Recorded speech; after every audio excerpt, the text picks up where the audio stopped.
It's bright outside. It's a nice day. Let's build some walls.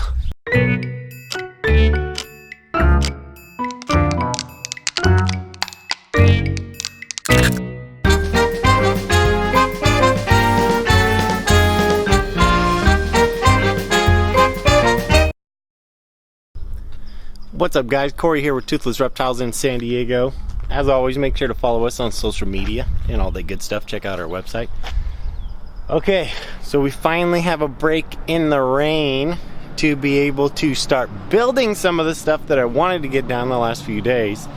So we're kind of in a mad dash to get all the walls built. So that way, when they put the building in, the building is completely separate to what we're doing. We're just building the enclosures that are going to go inside the steel building. So the building is going up Tuesday. Today it is Friday. So we want to get all the walls built this weekend, which is Memorial Day weekend, as well as I'm planning a trip up to LA, hopefully with Moses, to get a bunch of driftwood and other types of woods for the enclosures. So I need to get this trailer, all the PVC and Lexan out of it. So if we build the walls, get all those walls built, then we'll have used all that PVC, and then we'll have the trailer nice and clear so we can use it to go pick up all the other stuff. So basically the plan for today is to get a bunch of wood cut up for the walls. We're just going to be using basically the chop saw, the miter saw, to go through that gigantic wood pile that's back there. Got it. And cut up everything for the walls. As you'll see over here, we have one of the walls already built. So we're going to basically stack all the walls over here so they're ready to go in, and we want to build them in reverse order as we need them, so we can just kind of grab them as we go. But these are the upper wall sections. That's why there's not a whole lot of supports inside of them. They don't need a whole lot of supporting just because they're basically just holding sheeting for the Crocs. So let's see if we can get that to focus. I don't know how to use this camera. And then you'll see the section that's cut away at the bottom. That's actually for the rafters that are going through the bottom of the wall that are going to extend out into the enclosure, that'll act as kind of a mezzanine or a deck into the larger enclosures. Also, these little guys, I've had this thing out in the rain for what, 3 weeks now, and it hasn't moved or anything, so it should be fine. The PVC is not going anywhere anyway. I mean, it's 1/4 inch thick PVC, so we should be good to go with that stuff. As far as the lumber, walk you guys over here. There's nothing special about the lumber. You don't want to really use pressure treated stuff inside of a monitor cage. I mean, the chemicals tend to seep out over time. I don't know how good that is for the animals. Honestly, it's not worth it for me on my end. I'd rather them warp and have to replace pieces of wood than to have to worry about me killing a lizard for no damn good reason. Especially if you're going to put wood like towards the bottom of the enclosure where it might seep into the soil. It's one of the things I just don't like doing it. But there's a couple hundred 2x4s, some 2x6s, and then obviously the top rails and bottom rails of all the walls that are 20 feet long pieces. So we'll actually end up cutting those at 12 3/4 actually, and we'll still end up with a section that we can use for a stud. So that's why we ended up doing that. It's a little more cost effective. And then I want to show you guys exactly what we're going to be building, kind of the layout of all the enclosures. I have a little BS blueprint I made a while back. So this is what we're basically building. So you'll see the black line. Obviously the outside is the building. This is the roll-up door and the man door. The thick black line that's in there is the slab cutout. So the area in here is all just open dirt. The blue lines on the outside, those are the cage walls and cage dimensions. The only change we've made is I changed this enclosure to a 6 foot wide and put the 8 foot wide on the end, because that's what we're going to end up using for the big pond. But basically, these two enclosures are single wall height, because these two enclosures are only 8 feet tall. all of these enclosures in here are 16 feet tall croc monitor enclosures, and then the end enclosure down here is only 8 feet tall. So we're gonna need to just kind of figure out how much, well, I've already figured out a material list on how much material we need, but now we're gonna start cutting everything up so we can just kind of assemble it as we go. Another thing to keep in mind is that this wall and this bottom wall, as well as this bottom wall, this bottom wall, and this bottom wall, are all going to be taking a load because there's a deck above both of these. So we're going to be adding bracing into those walls, as well as the top wall, because these are all basically just stacked 2 8-foot tall walls. So the top wall on this wall line needs a relief in it for the joist to go through into the other enclosures.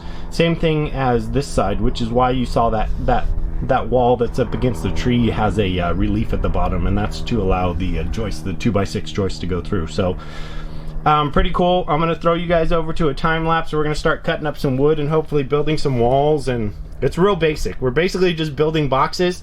I've already measured everything out. The width of the PVC sheets is actually more than 4 feet wide. It's 4 1/4. So basically what you're gonna end up with is 144 3/4 inches long top rails on all the walls, and then the PVC sheets are 48 by 250, so that's where you get the 144 and 75. And then you're going to have the actual height is they're 96 1/8, so it's a little over 8 feet tall, but we don't really have to worry about that because there's enough level of air kind of introduced when you cut to where you don't really have to worry about it. And then so you're just going to space your spacing of your studs out accordingly to hit center line of all your sheets. So you're going to be at, you know, you're basically building a box, and then you're going to have your studs through it. I'll walk you guys through kind of how we measure all that stuff out, but pretty cool. We're going to get all this crap going. And hopefully we'll have a bunch of frames by the end of the day. If nothing else, we'll have all the wood already cut up and ready to go. And then I can grab some help, because it's kind of a pain to try to move those walls around by myself just because they're so big. But we're going to get all this stuff cranked out. Pretty cool. Keep feeding. Check out the timeline.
This is a Toothless Reptiles top tip moment. If you have to cut a bajillion 2x4s all the same length, set up a stop on your chop saw or miter saw, and then you don't have to measure every damn one of them. So basically all I did here was I took the square that I've been using to mark the larger boards, which I couldn't use a stop on the larger ones because the cutoff piece is way too long. But when you're cutting down an 8-foot piece to, in my case, 93 1/4 inches, we're only cutting off a section that's about this big. So you basically just take your 90 and put 2 vice grips on the on it to hold it in place, and then you just run the 2x4 into that, cut it, run the 2x4 into that, cut it. This works really well as long as all of your stock you're using is the same length. Since the pieces that we were using were all cut off of the 20-foot long pieces, they were all the same length. So they all came out pretty consistent. I'm going to have to move this stop now because I'm going to switch over to brand new 2x4s to cut the rest of them. So I'm going to reset the stop, and then I'll be able to cut another 40 of these guys because we need another 40 of these. So pretty cool. We have all the top pieces already cut, and that's pretty much it. That's a top tip, so you guys don't have to measure every damn 2x4. But make sure that as you're cutting, every like 10th one or whatever, grab a tape measure and go ahead and check it, because once you're ramming a 2x4 into that over and over and over 100 times, it's probably going to move a little bit and you might have to readjust it. So keep that in mind when you guys are building all your own projects. If you guys are building something big like this and you got to cut a bazillion of them, definitely saves a lot of time, and it'll help your back too. Keep it!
Okay guys, so we're just going to do a real basic overview of how we're building the walls.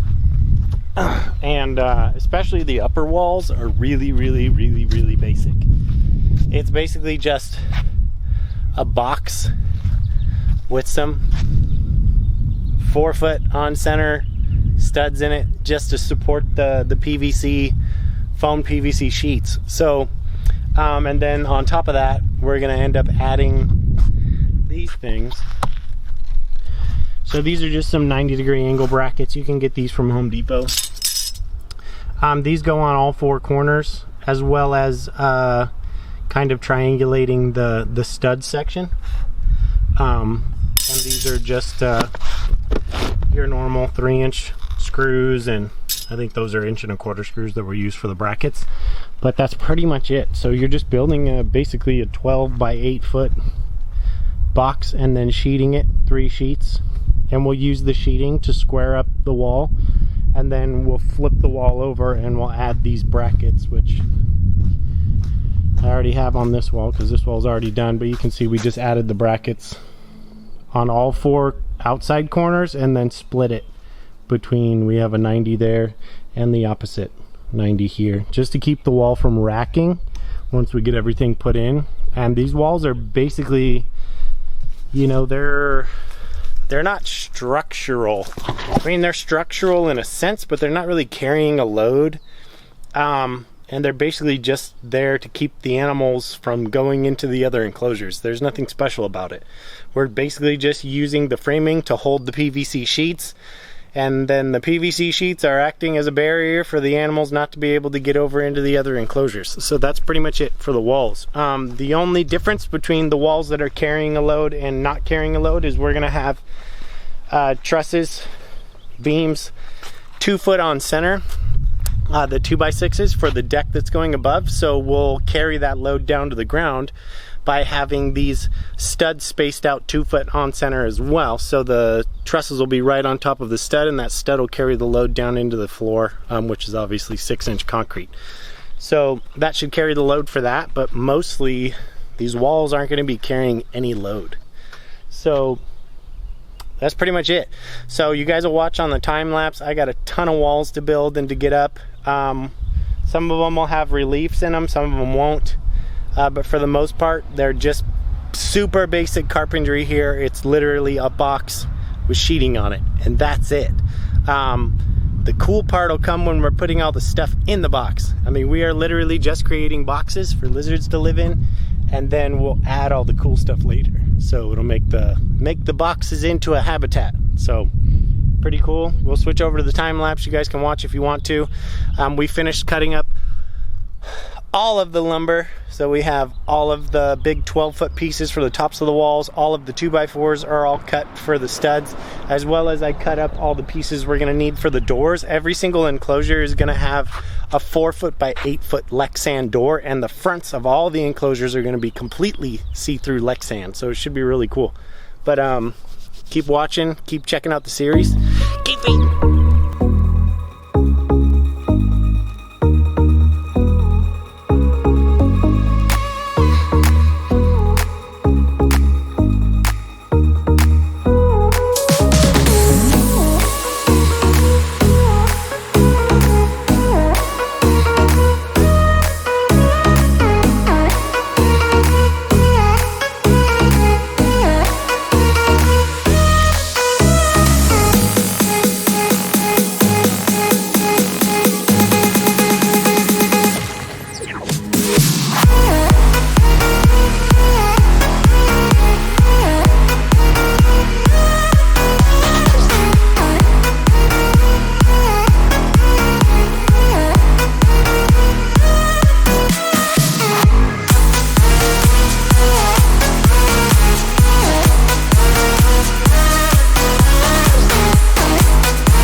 Okay guys, so as you can see, we barely beat the rain, and we ended up getting, I say we, but I really mean I.